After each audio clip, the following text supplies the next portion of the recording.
This is your First Alert Weather Breakdown, a deep dive into how weather works with meteorologist Evan Thomason. Hello, welcome on to the First Alert Weather Breakdown here with KSLA News 12. I am meteorologist Evan Thomason. Thank you very much for watching onto the stream here. Man, what a Thursday. Well, first of all, what a night last night. More on that here in just a second. First of all and foremost, you may be wondering, Evan, you always say you start the stream at 10:30. It is 10:25. What are you doing? Well, we got a lot to get to. We got a lot to get to on the podcast, so I figured I'd start a little early, so I don't take as much of your time as possible. I know we can usually go, a little bit on with the podcast and everything like that up until 11 a.m., but we got a lot to talk about. Our exclusive content is huge. Our weather forecast is also huge. Lots to get to. That's the point.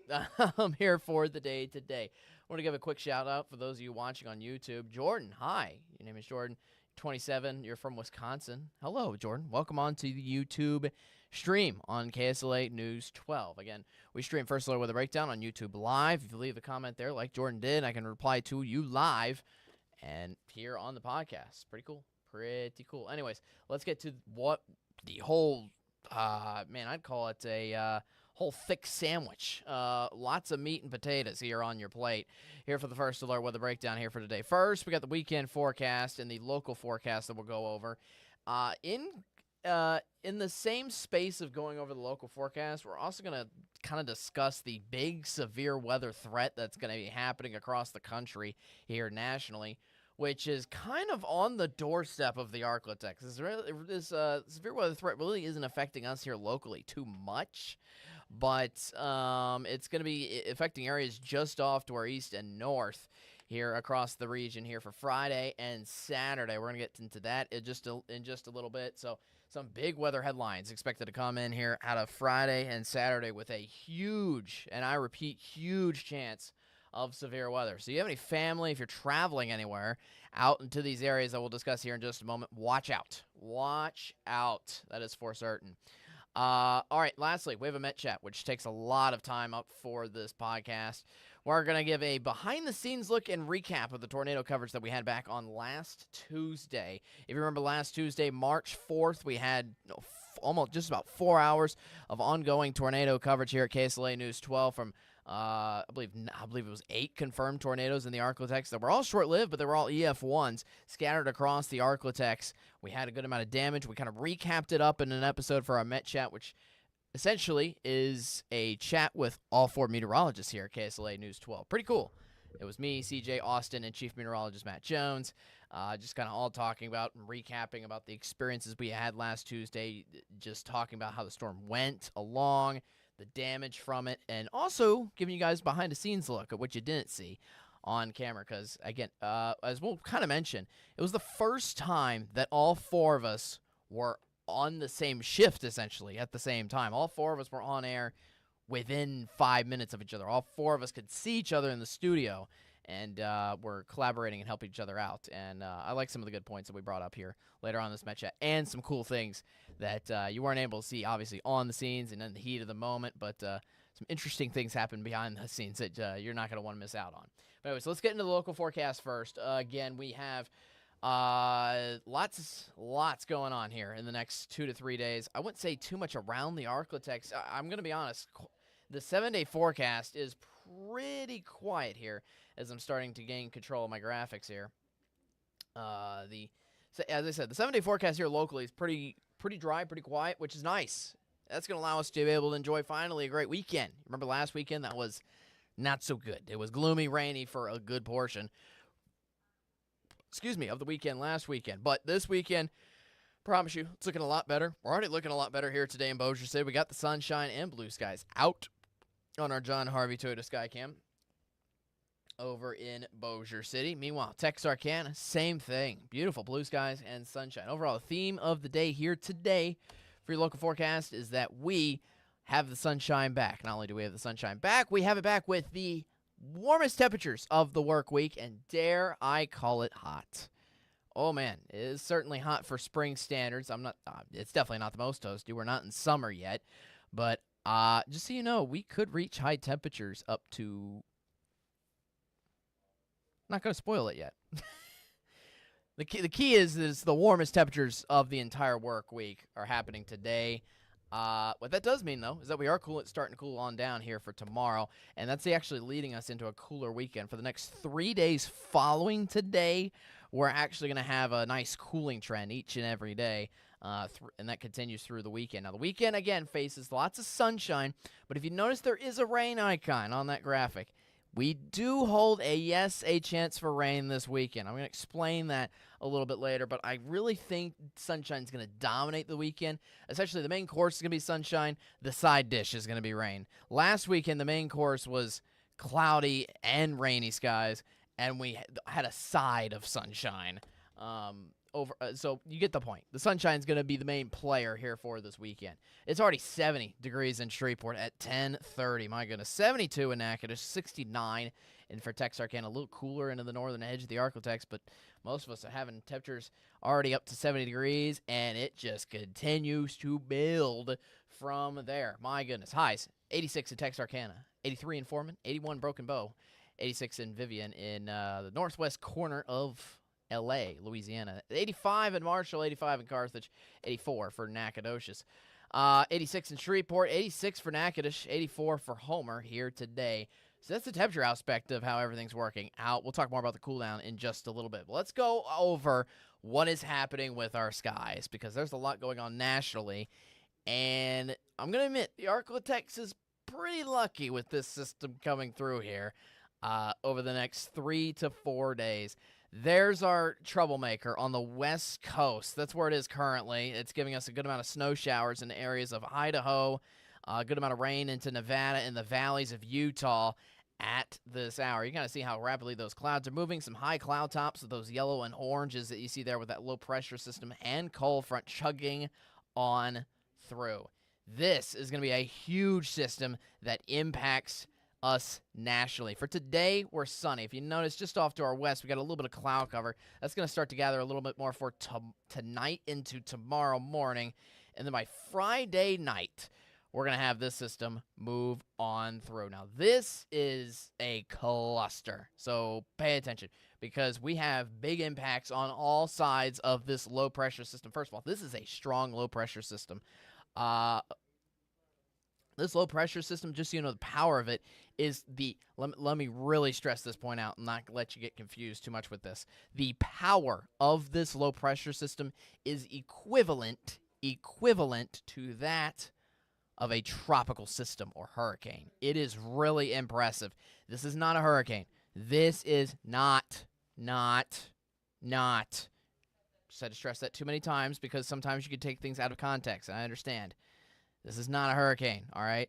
This low-pressure system, which all hurricanes are, again, has the power, extreme power, to that of a hurricane, which means it is going to be wrapping around lots of extreme threats all around it.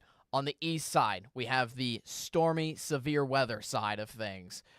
We'll get to more on that here in just a moment. Let's talk about the other sides before we break more of that stormy side down.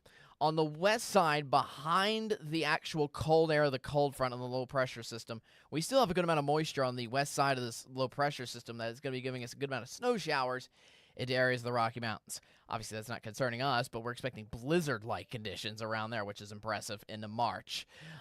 Meanwhile, east side, we're expecting stormy weather, which could infect a little portion of the Arklatex. But if you notice, this is a kind of a snapshot as to how close this severe weather is going to be to the Arklatex, which if you notice and kind of pay attention to the Arklatex, this is mainly just holding off just to the eastern edge of our region, which is good, which keeps most of the severe weather away from the Arklatex. More on that here in just a moment. But also what we're watching out for is some extreme winds on the southern end of the Arklatex. That is going to be pushing into our region here for Friday and Saturday. You're going to be watching for winds stretch up to about 30 to 40 miles an hour, regardless of whether or not the storms actually happen. That's going to be gusts up to 30 to 40 miles an hour. We'll still have some sustained winds above the double digits. It's going to be rough. And also, especially in the thick of Texas, where this jet stream is really going to be peaking with those extreme winds, we're going to have some dangerous fire weather possible, which could spark some wildfires, which is unfortunate. And some of that could even creep into the Arklatex. More on that here and also just a bit. But I wanted to zoom in lastly on this map of the Arklatex because we're pretty much in between two massive impacted areas. Again, just off to our eastern edge, we have all the severe weather outlook and all the humidity and the winds along with that. And then we have winds off to our west, which, again, carry through the Arklatex as well, which means we're going to be entirely windy. But the point of what I want to get at here is we have the severe weather and rain off to our east, just off to our east, and we have the fire-like weather and low humidity levels out just off to our western edge of the Arklatex, and in between the two is the Arklatex, which kind of leaves us lucky, honestly, in a certain aspect. We'll get more into that in just a second when showing you a certain map. All right, so future track. Here's how this works out. In fact, I'm actually going to hide my face here so you can see the full picture of what's going on, especially with the storms that are going to come through just east of here. Now, for today alone, for Thursday, there's no worries. Sunshine's going to be rolling more out, and by this afternoon, we still continue to maintain dry, sunny skies. Cloud cover is going to roll in here for tonight. That'll keep us warm here for tomorrow morning for your Friday, and then that eventually starts to lead to these stray bits and pieces of rain, which are possible across the Arklatex, especially across northwest Louisiana, here throughout the day on Friday. Now, once you get into Saturday, that's what we're really watching out for. Look at those streaks of scattered storms. Most of that's going to be rolling through northeast Louisiana and Jackson. That's where we have the greatest chances of severe weather for, which is areas just off to our east, which is good. Actually, I didn't want to play that just yet. If you notice, though, we do have a streak of rain or two that can go through the Arklatex. Again, this is going to be rolling through Saturday morning. If you pay attention to the future track, just going kind of on a little bit of a loop here. Looks like we'll be cleared out by Saturday afternoon, and Sunday looks beautiful ahead for us heading into the second half of the weekend. But here's what happens.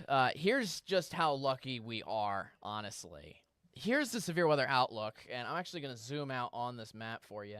This is rare to see. This is a level 4 moderate outlook for severe weather tomorrow. Now, granted, that's way far away from here towards Missouri and Illinois, mainly around St. Louis and central Illinois. That's essentially where we have the greatest threat of severe weather. But look how big that enhanced risk is. That goes all the way from Iowa all the way down to areas of northern Mississippi, northwestern Alabama, and also eastern Arkansas, just tucked away from the Arklatex. That's the main point I'm getting at. We still have even a marginal risk in for areas of Natchitoches and Magnolia here for tomorrow, technically, and also out towards Ruston. Meanwhile, Monroe gets a little more in on a substantial chance of severe weather, and that severe weather pretty much ramps up right around the Arklamis border. So, again, the point is severe weather just holding off just enough to our east, thankfully. Same case again for Saturday. The system kind of revamps itself, and I'm going to zoom out. It shifts a little farther to our east, but it also shifts southward. So that if you're headed down to New Orleans, for example, on Saturday, you're going to be faced with a hefty chance of severe weather here for Saturday.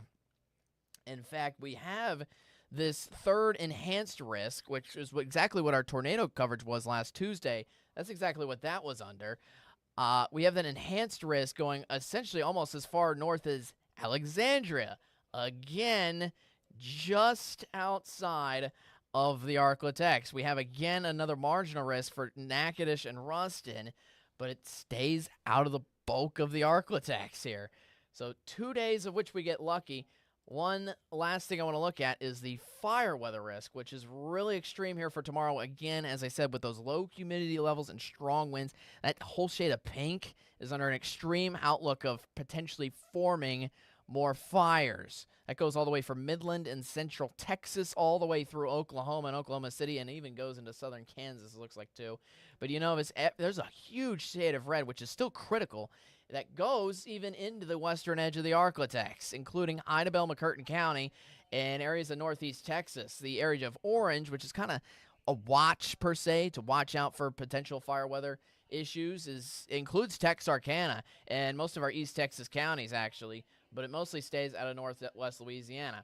And I was kind of just thinking today, this is a graphic I've only shown on the podcast. Watch the difference between this graphic and this graphic.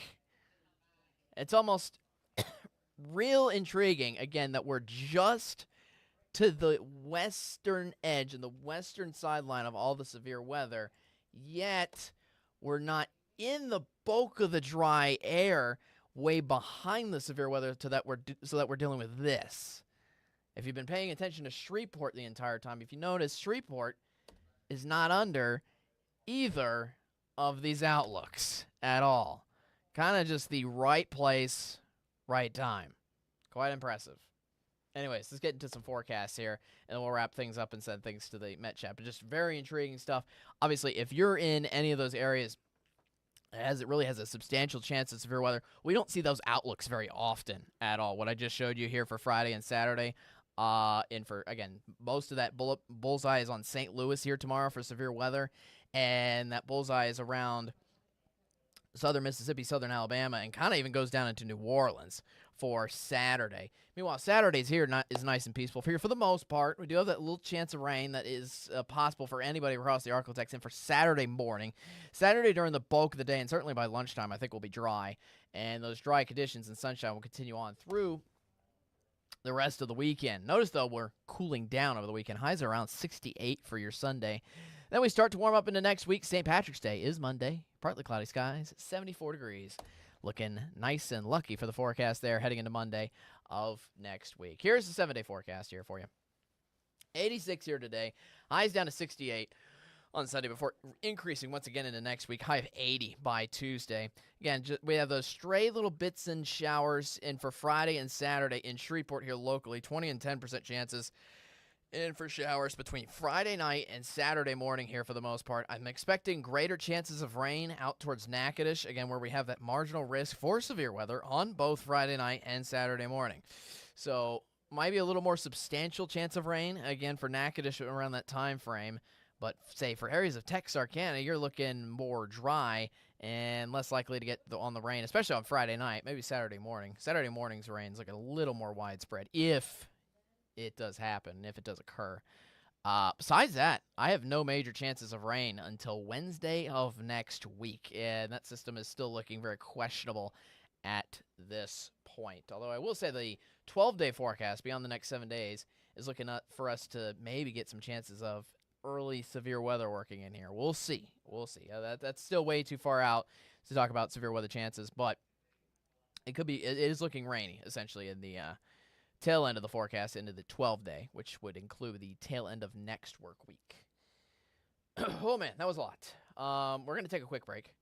When we come back, we're going to go to the Met Chat, and then after that, we're going to end off our episode because the Met Chat's going to take a while to air. Hope you enjoy. It takes a look back at what we had for our tornadic coverage early last week on March the 4th, Tuesday. Again, that was 2 Tuesdays ago. Again, we give a recap of everything that happened severe weather wise on that day, and we give you kind of an exclusive sneak peek behind the scenes of what happened, kind of in our own lives, kind of the craziness that went into stuff that you didn't see on that day. A little more behind the scenes look, as I said, to what happened last Tuesday. Hope you enjoy. Yeah, sit back, relax, enjoy the show. After this 2-minute break, we'll be back, or I'll be back. My recording will be back right after this. We'll see you.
Hey, welcome on to the First Alert Weather Breakdown. I'm meteorologist Evan Thomas, and here joining me for the Met Chat is Austin Evans, CJ Cartledge, both meteorologists, and Chief Meteorologist Matt Jones. You're back this week. I I'm know back. we missed you last work week, so glad to have you back. But hey, all four of us did end up getting together anyways last work week. So obviously that had to do with the First Alert Weather Day that happened to the Arcotex late last week. That's essentially what we're just talking about here on the First Alert Weather Breakdown. Obviously, we had some, when this recording does air, we had some stormy weather on Wednesday night roll on through, but we're going to be talking about what happened on our First Alert Weather Day last week on with Tuesdays. We had several confirmed tornadoes. We were on air, the four of us together, the first time ever, the four of us together on air for, I think it lasted, just to give you a quick overview, about 4 hours. The first warning went off just past 7:30. I remember it because I'll go ahead and save something behind the scenes. Matt texted me at 7:30 on the dot. He's like, "Oh, go ahead and prepare the podcast center up for CJ, who's coming in and wrapping up some of the web stuff, like the Facebook feed about talking about the weather stream." So my job was to essentially get CJ set up and just go ahead and set up the Facebook stream and YouTube stream with the First Alert Weather. And as soon as I sat down on my chair, I look at my phone, tornado warning. I'm like, oh, just turn around off the computer chair and go run back into the studio. And so I was on air just past 7:30, and yeah, it started there, and I think went all the way until 11:30 for the most part. We went off air twice, technically, for a solid like 5 minutes each time. Maybe, if that. Maybe, if that. But before we get into like more of the behind the scenes and kind of the I guess less serious stuff, let's talk about like some of the confirmed tornadoes and kind of the science behind what happened on that event. I believe, Matt, I know you made a post yourself about how many confirmed tornadoes there were by the National Weather Service that day. I believe, unless it's gone up since that time, I believe it's 10 confirmed in our area. And you have to remember the National Weather Service viewing area is slightly larger than the KSLA viewing area, so they do take into account some parishes to the east. So according to the National Weather Service in their viewing area, I believe it was 10 confirmed. I think in our viewing area, technically it was like 8. But pretty decent event for early in the season. And it was what we call now this is going to get kind of nerdy, but it's what we call a low Cape high shear severe weather setup, which basically means that we didn't have a lot of energy, for the storms. Because if you remember that day, it wasn't like really that warm. I think it was like 70 that day. So it wasn't overly warm, but what we did have, we had incredibly strong winds aloft, and also we had turning of those winds. So we had a lot of wind shear. That's what wind shear is. So we had a lot of that kind of compensating for the fact that we didn't really have a lot of instability. And a lot of times when you get that kind of a setup, it turns into exactly what we had, where you get like a big squall line, where you get these little brief tornadoes embedded within that. So and it's why the tornadoes weren't long track. The actual shear tears them apart, but that shear can also create some damaging straight line wind, which we also saw out of that. I don't know how much damage has been attributed to that. They don't usually survey those types of things, or usually they get the tornadoes out of the way first. But that's why we didn't see any long track ones, even though we were on air for a halfway decent amount of time. It was still, it wasn't, we weren't talking, 2-hour long tornado warnings. That would have been excessive. I think the longest one was 45 minutes, and that was surprisingly long, and it didn't go the distance. It ended up getting canceled, that one. Yeah, we also had an instance where a rotation had left our viewing area and came right back in, and that really taught me about if we should even stay on air or not during that situation. I ended up staying on air through the whole time because I felt like it was going to come right back in based on how the storm was moving and how the rotation was moving. So that was something new that I learned from that. And I did notice that the highest damaging wind gust that we saw, that was damaging wind related, not tornado related, was around 90 miles an hour. So that'll knock really bad. That'll knock trees over. The ground was already soft to begin with. Was that in Claiborne Parish, that 90-mile-an-hour wind? I believe it was in like near Kilgore. Was it Kilgore? I think it was in like northern East Texas. Okay. Because I know we had a really strong wind signature that was like in at one point in Claiborne Parish, but that might have been a tornado. So I did notice that. That was like that you had mentioned that was one of the stronger ones that you have seen throughout the day, outside of the one that Mhm. was heading towards Shreveport. That was one of the stronger ones as well. Yeah. I was gonna But say yeah, as that well. was insane. That makes sense for northeastern Texas as well. I remember some of the damage reports that we kind of briefly stated coming in. That I wanted to reiterate. I think we got reports of trailer homes being flipped over. I think a few in a trailer park. Some some campers. Yeah. Yes, that's what I Yeah. meant, Was that in campers. Camp County? I think it I was in want to Camp say, or County. Yeah. I might be getting the word campers in Camp County confused, but they were like prison workers in Yeah. northern Texas that Yeah. had their uh, homes kind of rolled over. There no one got, I think, seriously hurt out of that. And then a zoo. Though Wasn't like a zoo, a giraffe sanctuary or something like that in Bowie County was destroyed. I think some lady's like zoo was destroyed up there. We had it on our newscast. Oh, But I did hear about that too. That was yeah, yeah. yes, I yeah. did hear about This lady had like an exotic animal like petting zoo up in Bowie County somewhere, and I guess the tornado came through there and just flattened in all her animals. Like a lot of them escaped, I guess. that. Mm-hmm. So if you see a giraffe on the loose Right, for some reason, right, yeah, we gave you the first alert to that. exactly. There you go. But anyways, yeah, it's just tremendous damage that was found across northeastern Texas, especially because I think we had some tornado warning cells up near there as well, which I think some of that was due to rotation. That was actually some of the earliest tornado warnings that I saw, and I covered that personally on air off the green screen myself, as well as Austin and CJ were literally just walking in as well. We'll get to more on that in just a moment. But some of those could have just been very intense and strong winds that were going from. I mean, I just saw a wall of winds going one way and then quickly rushing another way. Almost just like a real quick change in wind direction, which, as we mentioned, is what has caused wind shear and ultimately forced those some of those tornado warnings to pop up around the Arcotech. So obviously very intense winds. I think I saw a few reports of roofs off. I think random wall burst open on a barn. Yeah, some stuff. pole barns got knocked over, which is very typical. They're barns are strong structures, but they're also big, and they take up. They've got big old surface areas that just love to catch the wind.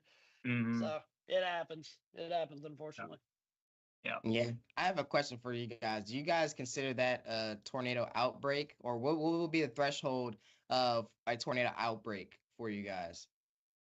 That's a really good question. I honestly don't know the answer. Is I don't there know. defined?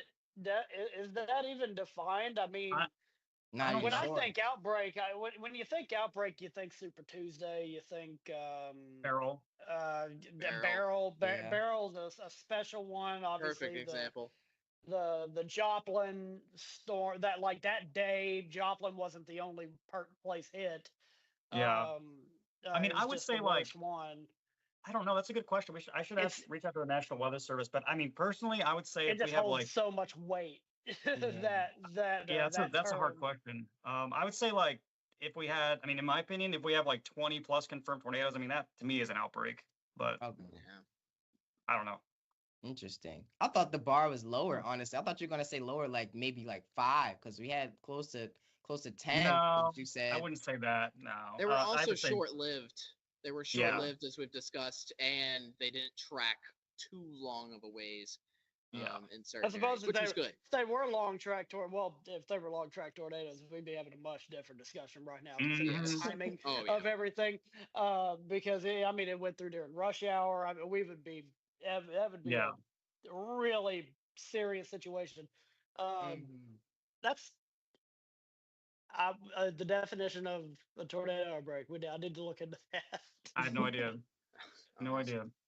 So one other thing I want to get to is obviously this kind of happened in a way at a unique time as well. Obviously, this would happen pretty much from 7:30 in the morning to 11:30 a.m. in the morning hours. Usually, when you think of severe weather outbreaks or severe weather potential, it usually happens right in the thick of the afternoon due to that daytime heating.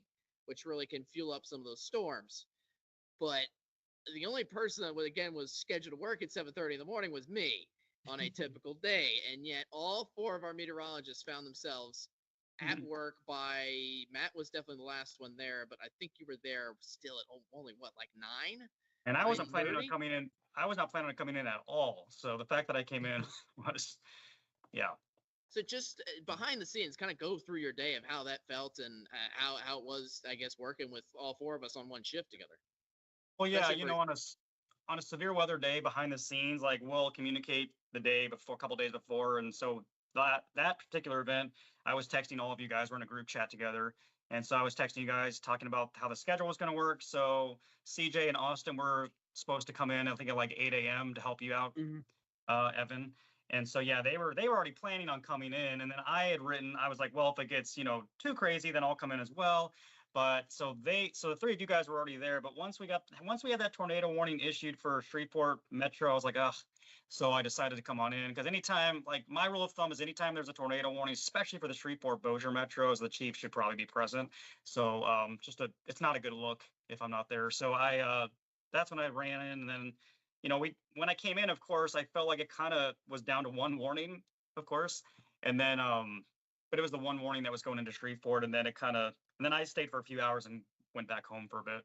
So it's better. I'm just real quick before anyone else talk. I was just gonna say it's better to be over safe than under safe, though. Oh yeah, and I appreciate that. So yeah, for sure. Yep. And then we CJ had everyone Austin? stationed. Oh, sorry. Go ahead. I wasn't saying anything, but I mean, for me, it was just like, come in 2 hours early, and that's what I did. And uh, Evan was already handling the tornado warning, so I got in, got the equipment set up and ready for me to go, um, and there came a time where I believe Evan's voice was starting to go just a little bit because I mean, you had also been doing the morning show the entire time, and that's 4.5 hours or three Yeah. and a half hours or whatever.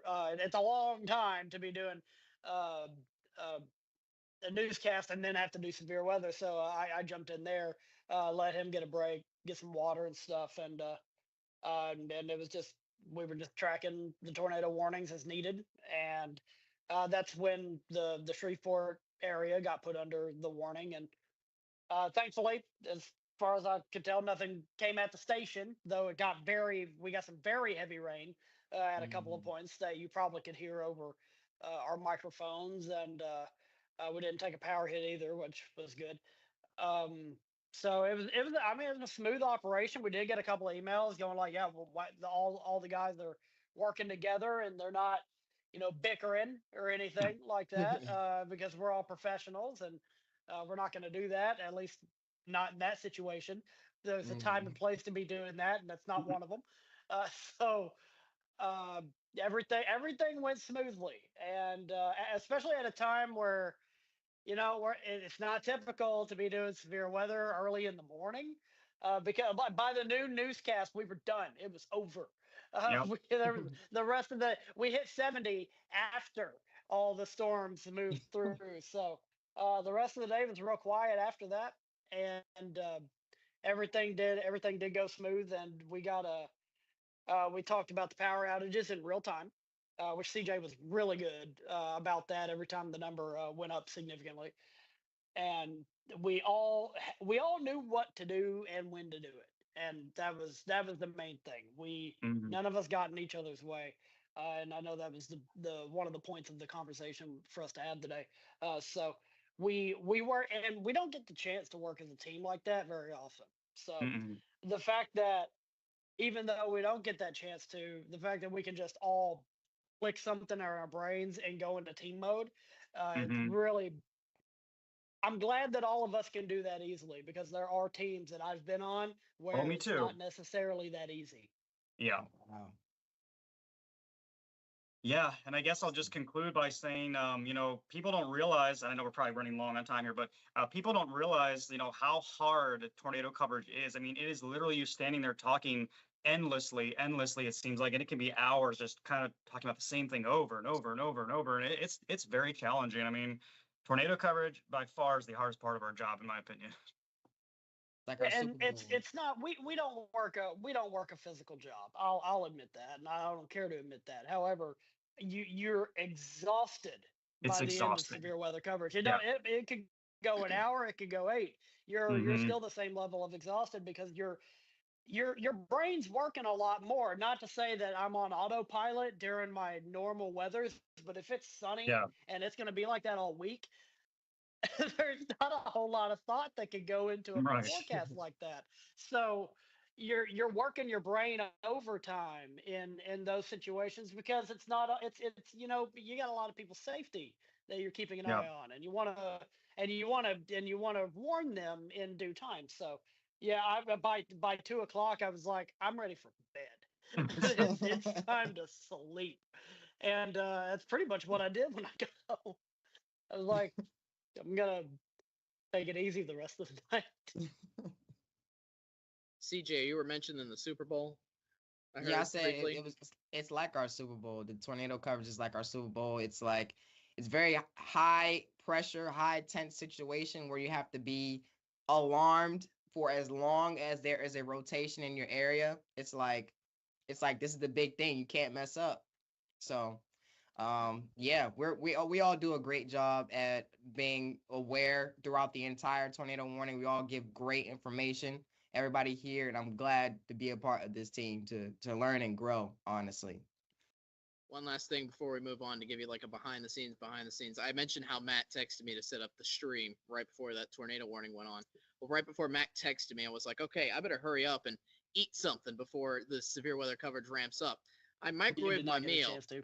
I Yep. microwaved my meal. I took one bite of my spaghetti. Yep. Matt texts me. I then rush over. I'm like, okay, I'm gonna eat afterward. Nope, did not Nope. eat until I got home. I That took happened to one me bite, one. one That bite happened to of me my one lunch day break. on the weekend. I go to the break room, gonna heat up my food Always. real quick. I look at Yep. the TV. There's a tornado warning. I'm like, Yep. It's the and curse. it is me sprinting from the break room into the studio to get Well, on there is a air. microwave behind. Don't forget, there's a microwave At the behind our. time, there wasn't. Oh. Okay. I used that microwave behind, and it still Me provided too. me bad luck with the tornado coverage. But at least you can hear the Anyways, alarm. Yeah. yes. So thankfully that's done. But again, this is the start of our severe weather season. So stay weather aware with us here at KSLA News 12. Obviously, this is going to go through May and June. So start of a Ugh. long road ahead. Hopefully not Um, June. Hopefully not June. Oof. Yeah. That's true. All right. Last thing we want to end off with is our Ask Latex question. That's our trivia question here that we ask our 3 contestants here. I'm just the host who asked the question. Essentially, what's the leaderboard at? I think Matt has 2. CJ I I think has. Matt's ahead. Or Matt's ahead. Matt got the last Are one. we all right. tied? No, Matt's at 3. I think CJ has 2. I know Austin has Austin 1. has 2. I have Austin 2. has And 2. then last week didn't count. Last week didn't count. Oh, it didn't count? Okay. No, because Oh, Matt wasn't that here. wasn't.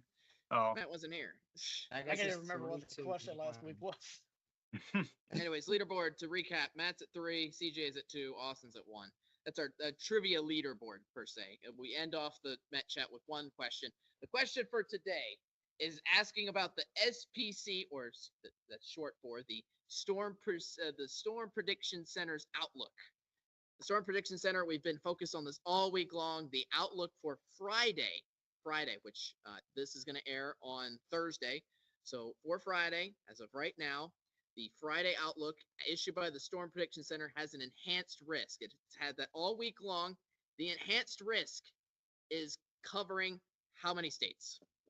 Oh The man, this is a enhanced great risk question is For which covering day? for Friday. Friday. Friday. The day 3 outlook, the enhanced Nobody risk, looked. which is covering the a- entire which is I'm looking at covering the Liz. most of the country, is covering how many states? That's a Okay. great question. Okay, now let me stress out. This is not the entire states. How many states does the enhanced Does it risk touch? go into? How much does it Yeah. touch? Like our viewing area touches 4 states, even if it is just McCurtain County. Right. Exactly. I'm going to say 7 states. Mm. Okay. Good guess, CJ and Austin. So you got While y'all are thinking, just to reiterate to our viewers, kind of the severe weather risk as of right now has kind of moved away from the Arklatex here for Friday, which is good for us. news. Matt's having a thumbs up. It's moving off to areas just off to our north and east. So it's targeting areas like Memphis, St. Louis, that kind of area, on Friday and Saturday. And that's away from us, which is good. We She only have gave a us two 20% states, chance. so it's at least I two. would, I'm gonna It's at least 2 states. There you go. Austin's Austin's going with 6. CJ. I think it's higher, honestly. I'm gonna say I'm not gonna go too far high, but I think I'm gonna say 10 states. The All enhanced right. list because it goes way north. CJ is closest. The answer is 9. I was gonna say Wow. 9 too. Man, I knew it. Dang. Let me go over the 9 Okay. states in the enhanced risk for Friday real quick. Arkansas, 1. Missouri, Iowa, Illinois, Indiana, Kentucky, Tennessee, Alabama, Mississippi. 9. Whew. We're gonna get Dang. missed by it all. Thank goodness. I didn't have Iowa, So, Mississippi, right. Alabama, or Indiana. The rest of them I had considered. Yeah. So congrats, CJ. You got it Big right. enhanced area. That's how big the system is. We've been ramping that up since last week with the severe weather coverage, but thankfully, Is that the Matt 2 kidney reiterated, beans that people are making fun of? Oh yeah. yeah. So it's a huge system that's going to be giving us a chance for severe weather, but thankfully not here. Not here is the point. It's going to be a huge risk for severe weather everywhere else, just off to our north and east. I'm okay with that. Me too. But anyways, thanks for watching here. We'll keep you first alert, obviously, and always weather aware when it comes to any first alert weather day here in the Arklatex. Until we see you next time on the Met Chat, thanks for joining us here on the first alert weather breakdown, and we'll check you again next time. Thanks for Austin, CJ, and Matt for coming out. Peace out. Of course. Yeah. Thanks for watching this Met Chat. A really cool one. I really thought, again, that gave us a behind-the-scenes look to what happened last week. And just to reiterate on that trivia question again, such a huge severe weather threat, again, covering 9 states. One of them is not Louisiana, but 2 of them are Mississippi and Arkansas as well. But it's mainly targeting the opposite end of Arkansas from southwestern Arkansas, thankfully. Huge system that's giving us lots of headaches and chances for severe weather, again, for areas north and east of here. So just want to reiterate real quick, if you have family, it's anywhere from Iowa almost up to Chicago and Wisconsin, that kind of area, all the way down through New Orleans, essentially anywhere along that Mississippi River. They're under a pretty substantial chance for severe weather between tomorrow or Saturday. Even then, we do have a chances for severe weather on Sunday, by the way, on the East Coast with this same system. Anywhere on the East Coast, I believe, as north as D.C. and Pennsylvania, I think, all the way as far south as the Carolinas. So, huge severe weather threat, again, with this huge system that we just discussed with earlier on in the local forecast. All right, I've extended my stay. Thanks for those of you watching. Thanks also for those of you who commented on our YouTube as well, Chris and Jordan. I see both of y'all commented on your YouTube page. Appreciate the comments there, Jordan. I've been reading them just so you know the entire time. Really appreciate it. And Chris asks, who decides the first alert weather day and how? Chief Meteorologist Matt Jones is always the ultimate kind of caller on that. Although the 3 of us, me, CJ, and Austin, kind of help to be like his guidance to, you know, if he's sometimes like unsure if he should make things the first alert weather day, we kind of, you know, pitch in on kind of our thoughts about how the weather outlook should play on a certain day, that kind of thing.